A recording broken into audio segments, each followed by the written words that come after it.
तुझ्या भावामुळे माझं 500 रुपयाचं नुकसान झालं. बघतोस त्याच्याकडे. हात तरी लावून नको त्याला. अरे काय काय झालंय काय? या पोरांमुळे माझं 500 रुपयाचं नुकसान झालंय. 500 रुपयाचं झालंय ना. ठीक आहे तुझे 500 उचल बरं तुझं ते चल. अरे बाळा एवढ्या मोठ्या माणसासोबत भांडत होतीस त्यांनी मारला असता ना तुला. मला मारलं असं चाललं असतं दादा, पण त्याने माझ्या भावाला मारलं असतं तर मला खपलं नसतं.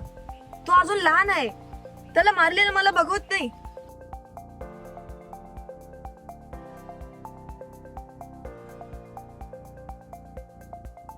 सौरभ आहे का घरात? आहेत ते घरात, पण तुम्हाला वकील नाही भेटला वाटतं. ये ना, तुला तर सांगितलं होतं ना, इथून पुढे जी काही भेट होईल आपली ती कोर्टातच होईल. कशाला आला? तुला हे दुकान हवं.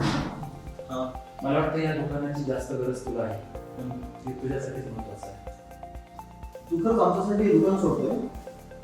मला तर असं वाटलं होतं. अहो काय करताय तुम्ही? ते आपल्या विरुद्ध पुरावे गोळा करत असतील. तुम्हाला काय माहिती, लावले असतील कुठेतरी छुपे कॅमेरे. शुभांगी मी कुठलाही कॅमेरा वगैरे घेऊन आलो नाही ना. तुम्ही केस केली म्हणून घाबरून हे दुकान परत करत नाही. खरं तर आज मला आपलं लहानपण आठवलं. तुला आठवतोय सौरभ? आपण लहान होतो, घर छोटस होतं रे, पण समाधान होतं. मला कोणी चिडवलं तर तू लहान असेल की त्याच्यावरती धावून जायचं आणि तुला कुठं खर्चटलं तर माझ्या वेळात पाणी यायचं. घराच्या कोपऱ्यातल्या छोट्याशा बेडवरती आपण दोघे खेळायचो, मनमुराद आनंद लुटायचो.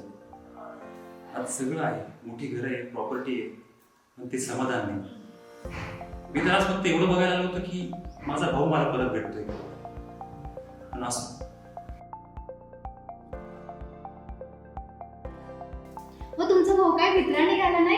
एक केस काय केली, दुकान आपल्या नावावरच केलं नाही. कशाला काय झालं? बस कर आता. तुझं ऐकलं आणि उगाच माझ्या भावावर केस केली मी. तुझ्यामुळे आज मी माझ्या भावाचा वैरी झालो. नको हे मला काही. थांब दादा.